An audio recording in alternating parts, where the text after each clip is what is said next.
नमस्कार दोस्तों, learning by are के चैनल में आपका बहुत बहुत स्वागत है। दोस्तों आज हम प्रश्नावली 10 यानी कि चैप्टर 10 को, जो कि हमारा सर्कल है, इसको हिंदी में कहते हैं वृत्त, उसको पढ़ने के लिए चल रहे हैं दोस्तों। तो ये देखिए वृत्त कहते किसे हैं उसके बारे में थोड़ा बहुत जानेंगे। तो यहाँ देखिए वृत्त कहा है, वृत्त ऐसे बिंदुओं का बिंदु पथ है जो एक समतल में इसी प्रकार गति करता है कि इसकी एक नियत बिंदु से दूरी सदैव समान अथवा अचर रहती है। ठीक है, इसका मतलब कि वृत्त कोई भी चीज़ है हमारा, ठीक है, वृत्त वह बिंदु का बिंदु पथ है अथवा रास्ता है बिंदुओं का, जहाँ से किसी भी निश्चित बिंदु का यहाँ से दूरी चाहे जहाँ से, ठीक है, सभी डायरेक्शन में समान रहे। ठीक है, तो वही हमारा वृत्त होता है दोस्तों। तो और देखिए कहा है नियत बिंदु, ठीक है, फिक्स्ड पॉइंट को वृत्त का केंद्र कहते हैं तथा अचर दूरी यानी कि जो हमारी दूरी रहेगी उसको हम कहेंगे रेडियस या त्रिज्या कहेंगे। ठीक है, तो इस प्रकार से हमारा वृत्त हुआ दोस्तों।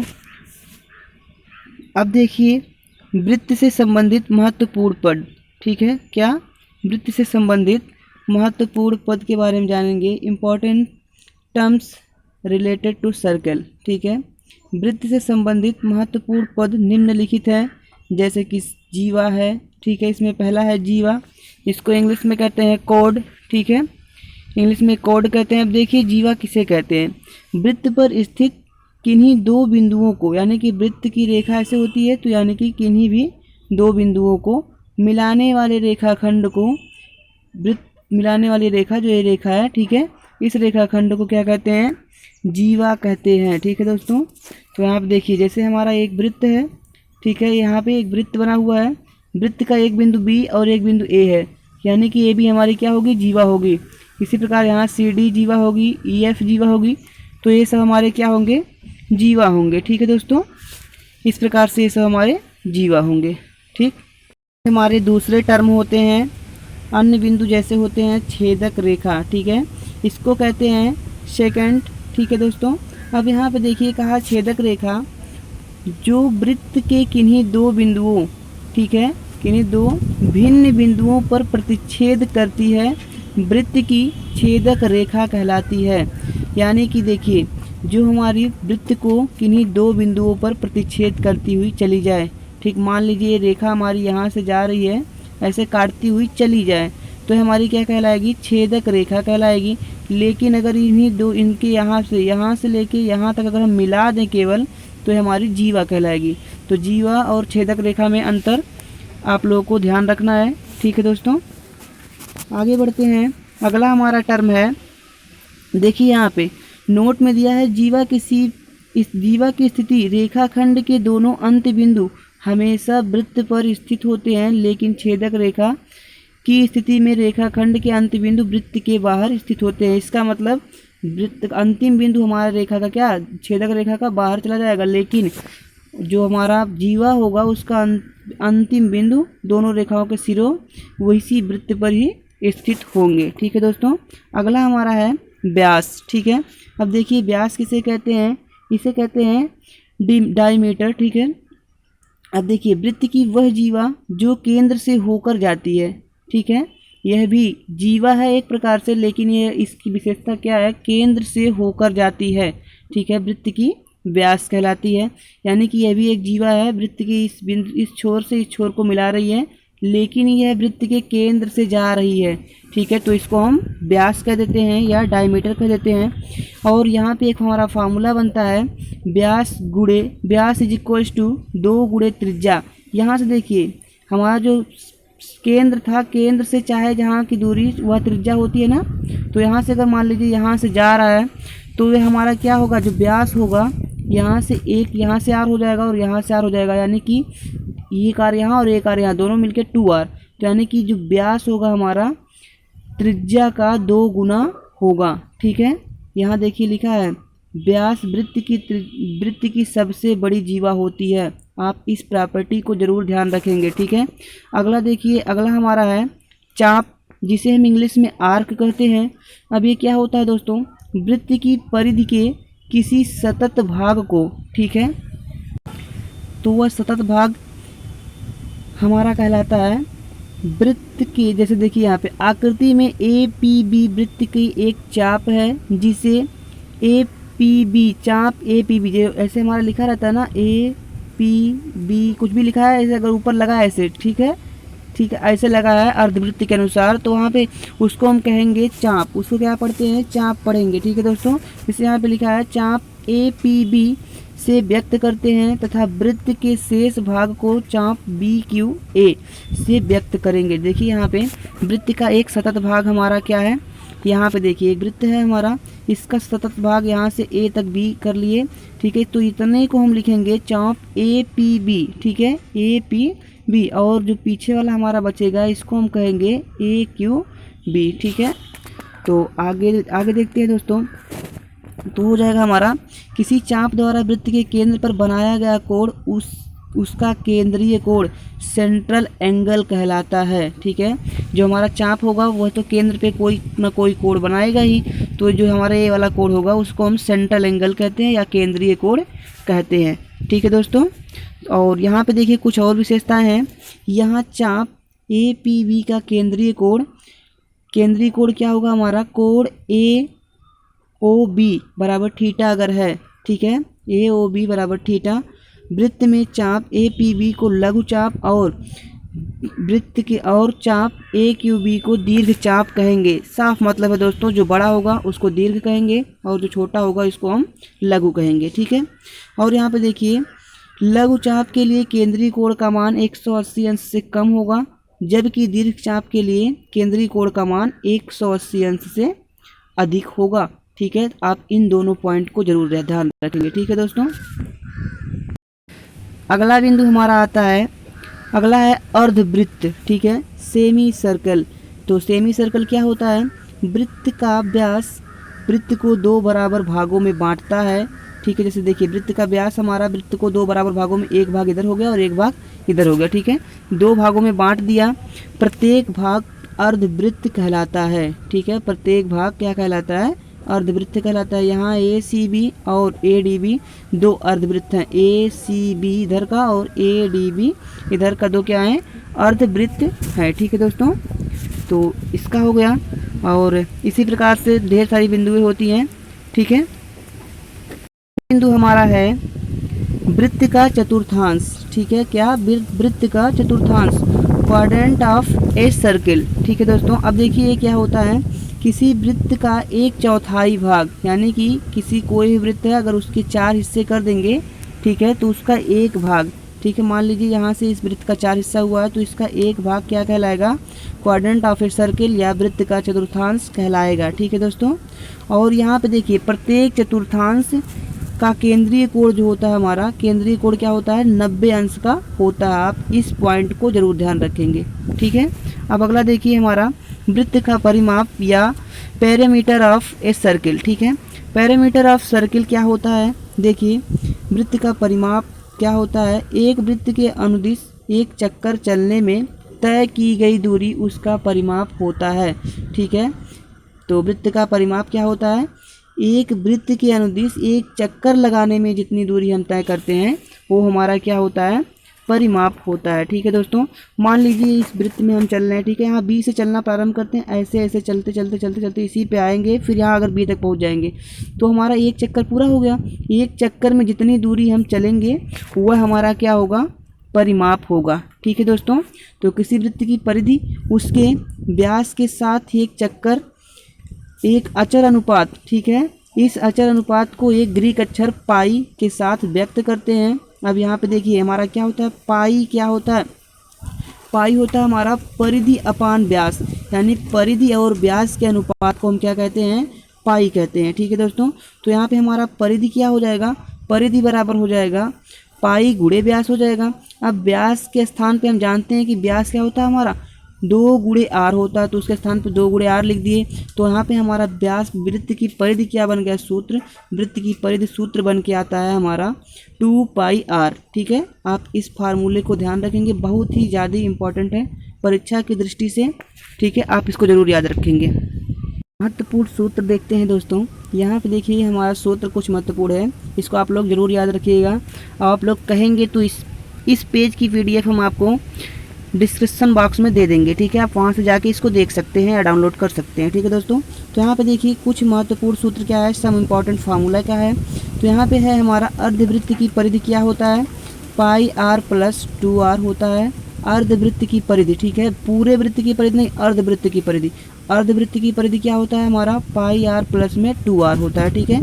अब वृत्त के चतुर्थांश की परिधि क्या होता है, चतुर्थांश मतलब चार में से एक का, ठीक है, 4 में से 1 का यहाँ से यहाँ तक की दूरी, ठीक है। देखिए दोस्तों 4 में से 1 का यहाँ से यहाँ तक की दूरी समझने के लिए आपको देखिए दिखाते हैं हम लोग। मान लीजिए हम कोई वृत्त लेते हैं, ठीक है, कोई वृत्त हम लिए, यहाँ पे कोई भी वृत्त हम ले लिए, तो यहाँ से इसको चतुर्थांश अगर हम निकालेंगे यहाँ से, ठीक है, इसका चतुर्थांश हम निकाल रहे हैं यहाँ से लेके यहाँ तक, ये हमारा चतुर्थांश 1 बनेगा, ठीक है। तो यहाँ से a मान लेते हैं और यहाँ पे हम b मान लेते हैं। तो a से b तक की जो दूरी होगी वह हमारा कह रहा है, ठीक है, चतुर्थांश की परिधि वह हमारा कितना होगा, तो उसके बारे में बात कर रहा है यहाँ पे, ठीक है। तो वह हमारा क्या होगा, ब्रैकेट में पाई r अपान 2 प्लस 2r होगा, ठीक है। चतुर्थांश की परिधि क्या होगा, पाई r अपान 2 प्लस में 2r होगा। बहुत ही इंपॉर्टेंट है, आप इन दोनों को जरूर याद रखिएगा। उसके बाद अगला देखते हैं, तीसरा नंबर, एक चक्कर में पहिए द्वारा तय की गई यानी कि चली गई दूरी पहिए की परिधि के बराबर होता है, ठीक है। एक चक्कर में पहिए द्वारा चली गई दूरी पहिए की परिधि के बराबर होता है। अब देखिए अगला हमारा, किसी निश्चित दूरी को तय करने के लिए पहिए के चक्करों की संख्या, पहिए की चक्करों की संख्या बराबर होता है पहिए द्वारा चली गई दूरी बटे पहियों की परिधि, ठीक है। यानी कि पहिया कुल कितना दूरी चला है उतना बटे में पहिए की परिधि यानी कि पहिए की एक चक्कर की दूरी कितनी है उतना, ठीक है। तो वहाँ पे हमारा संख्या हो जाएगा, चक्करों की संख्या निकल जाएगी, ठीक है दोस्तों। हम अगला देखिए, कुछ यहाँ लिखा है हमारा, महान भारतीय गणितज्ञ आर्यभट्ट, ठीक है, महान भारतीय गणितज्ञ आर्यभट्ट जो हमारे थे क्या, 476 ईसा पूर्व इनका जन्म हुआ था और 550 ईसा पूर्व इनकी मृत्यु हुआ था, ठीक है। ये हमारा क्या है, आर्यभट्ट की जन्म और मृत्यु के बारे में इंडिकेट कर रहा है। 476 ईसा पूर्व इनका जन्म हुआ था और 550 ईसा पूर्व इनकी मृत्यु हुई थी, ठीक है। ने पाई का एक सन्निकटन मान निकाला है, जो पाई का मान इन्होंने क्या निकाला, ठीक है, अपने ज्ञान के अनुसार इन्होंने पाई का मान निकाला 3.1416, ठीक है। पाई का मान कितना दिया इन्होंने, 3.1416 दिया। महान भारतीय गणितज्ञ श्रीनिवास रामानुज जिनका जन्म 1887 ईस्वी में और मृत्यु 1920 ईस्वी में होती है, की एक सर्वसमीका का प्रयोग करके गणितज्ञ पाई का मान दशमलव के लाखों स्थान तक परिकलित करने में समर्थ हो चुके हैं। अब ये दूसरे आ गए कौन, श्रीनिवास रामानुज, दूसरे गणितज्ञ हैं जिनका जन्म हुआ 1887 में और मृत्यु हुई है 1920 में, ठीक है। इन्होंने पाई का मान कहाँ तक निकाला, लाखों स्थानों तक निकाला, ठीक है। अब देखिए उसके बाद फिर क्या कहे, पाई एक अपरिमेय संख्या है, ठीक है, और इसका दशमलव प्रसार अनवसानी है और अनावर्ती है। अनावर्ती और अनावसानी का मतलब है दोस्तों जो कभी खत्म ना हो, यानी कि जो कभी रुके ना, अथवा कहने का मतलब अशांत, ठीक है, होता है। परंतु व्यवहारिक कार्यों के लिए हम प्रायः पाई का मान कितना ले लेते हैं, 22/7 ले लेते हैं, या इसका लगभग मान ले लेते हैं हम 3.14 ले लेते हैं, ठीक है दोस्तों। तो आप इसमें ढेर सारे पॉइंट है, आप किसको याद रखिएगा। देखिए आप पाई का मान याद रखेंगे, ठीक है, अगर आर्यभट्ट की जन्म और मृत्यु याद रखेंगे, श्री रामानुज की जन्म और मृत्यु याद रखेंगे, ठीक है, इनके बारे में थोड़ा बहुत कार्य याद रखेंगे, और यहाँ पाई का दोनों वैल्यू आप जरूर याद रखेंगे क्योंकि आगे चल के हम इनका प्रयोग बहुत ही ज़्यादा करेंगे, ठीक है। एक हमारा वेरी इंपॉर्टेंट टॉपिक आता है वृत्त का क्षेत्रफल, ठीक है। एरिया ऑफ ए सर्कल क्या होता है, वृत्त का क्षेत्रफल होता है हमारा पाई आर स्क्वायर, इसको तो सब जानते हैं। लेकिन जहां आर वृत्त की त्रिज्या है, इसकी जांच एक वृत्त को अनेक त्रिज्यखंडों में काट कर तथा उन्हें दिए गए आकृति के अनुसार पुनः व्यवस्थित करके कर सकते हैं। अर्थात पाई आर स्क्वायर जो हमारा वृत्त का क्षेत्रफल है वह आया कैसे, आइए इसको देखते हैं दोस्तों। तो पाई आर स्क्वायर वृत्त का क्षेत्रफल आया कैसे। मान लीजिए एक हमारा वृत्त है, ठीक है। इस वृत्त को हम कई त्रिज्यखंडों में बांट दिए हैं, ठीक है। जैसा कि आप देख रहे हैं यहाँ पे 16 त्रिज्यखंड, 1 से लेके 16 त्रिज्यखंड यहाँ पे बटा हुआ है, ठीक है। अब यहाँ से इस त्रिज्यखंड को ऐसे देखिए, एक वाला इधर रख दिए, फिर 2 वाले को इधर उल्टा रख दिए, फिर ऐसे रखते रखते, ठीक है, क्रम से रखते रखते तो इस प्रकार से हमको एक आकृति मिलती है, ठीक है। इस प्रकार से एक हमको आकृति मिलती है। अब इस आकृति में देखिए, आकृति सेकंड यहाँ पे देख रहे हैं आप आकृति, ठीक है। एक आयत की लगभग लंबाई, ठीक है, ये हमारा लगभग आयत की तरह बन जाएगा कि जो बहुत छोटा होगा हमारा, इनके बीच की दूरी लगभग सीधा हो जाएगा, ठीक है। तो यहाँ से इसको हम मान सकते हैं, यहाँ तक की दूरी क्या मान सकते हैं, लगभग आयत की लंबाई को हम यहाँ तक मान सकते हैं, और इधर भी हम इसको लगभग मान सकते हैं। तो हमारा क्या हुआ, पूरे वृत्त की परिधि क्या हो गई, पूरे वृत्त की परिधि 2 आयत के लंबाई में बढ़ गई है। तो एक लंबाई हमको चाहिए, तो एक लंबाई के लिए क्या करेंगे, 1/2 गुणे परिधि, ठीक है, यानी कि पाई आर स्क्वायर, ठीक है, पाई आर 2 पाई आर करेंगे, ठीक है दोस्तों। तो यहाँ से हमको क्या मिल गई, आयत की लंबाई कितनी मिल गई हमको, यहाँ से अगर काटेंगे तो 2 से 2 कट जाएगा यहाँ पे, तो मिलेगा हमको आयत की लंबाई कितनी, पाई आर मिल गई, ठीक है, पाई आर मिल गई। और यहाँ से देखिए इसकी लंबाई कितनी है, यानी कि इसकी लंबाई चौड़ाई, आयत की चौड़ाई कितनी है, आर है, जो रेडियस होगा हमारा वही होगा। इधर हमारा मिल गया पाई आर और इधर मिल गया आर, ठीक है। तो इस आयत का क्षेत्रफल निकालेंगे, वही तो हमारे वृत्त के क्षेत्रफल के बराबर होगा।